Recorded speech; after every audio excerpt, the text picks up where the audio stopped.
The mindset in this for you to start thinking about is that you have to turn yourself into a project. What we're sharing here is that your story is your value. You never know who's watching, who's going to respond to it. If you really want to start building your YouTube channel like I am, keep track of your life.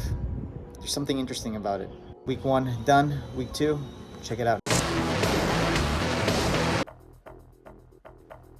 What is one pressing thing that you need to address about yourself? I had a wild night with the fellas last night and I'm feeling it today.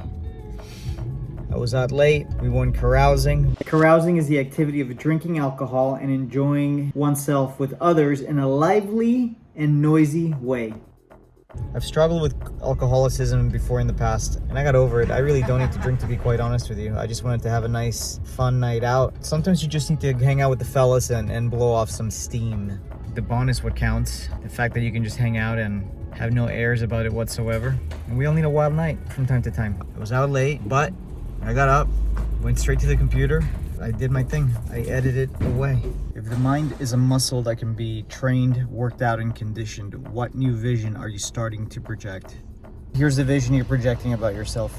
No judgment. You are recreating into a new version of yourself. You're calling it future sexy self. Everything that you do in your present has a compounding effect on your future. Future is where do you want this moment to take you? Anything that you can control. And being sexy is synchronizing with all the choices that you make and all the shit that's gonna come your way and how you accept it, dance with it, and get into rhythm with it. And the self, you can never escape yourself. You have your body, you have your mind, you have your spirit, your voice, your emotions, and your action. They all have to be synchronized, and that, my friend, is what I call sexy.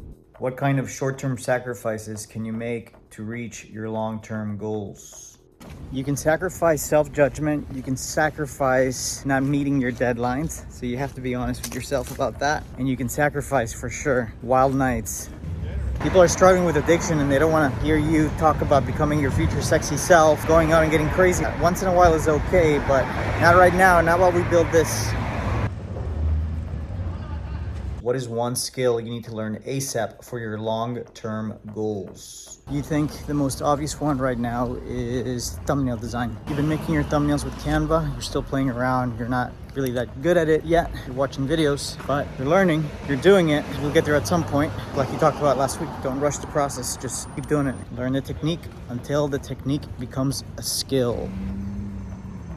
How can you consistently start showing up to learn that skill? Here's what you got to do. Keep making more videos. Right now, when you're starting out, you have to play into the algorithm as you build your audience, as you build your voice, your image.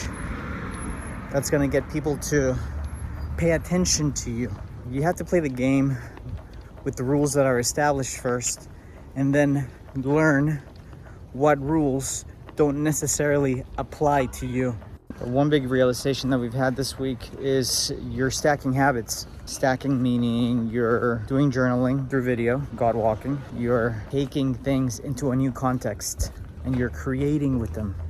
The other habit that you're stacking when you go on your God walks like this in the middle of the day when it's super sunny out is you get your vitamin D. You let the sun make love to your body. By virtue of creation, when you create, you recreate yourself when you get it out there because you never know who's going to be watching it.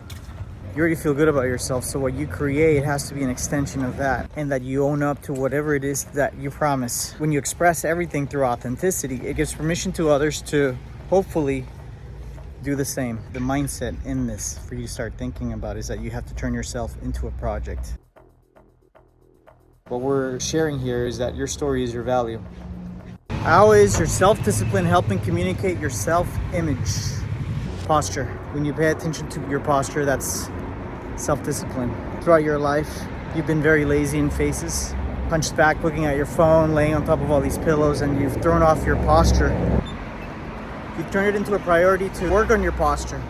That in turn has really enhanced your image because you went from being rounded like this to being much more erect when you show up. Stand up. Posture is a key component in becoming your future sexy self. And when you work on your posture, you get taller. You take care of your body. You take care of your creative projects. You take care of your home life. And you take care of managing where your energy goes, where you spend your time. All these things create your self-image that just speaks volumes about who you are. Thank you for watching. I really appreciate that. Just want to remind you also that questions are below down there in the description for you to start creating your own content and in the process become your future sexy self. And I also want to remind you, like, hit subscribe, comment.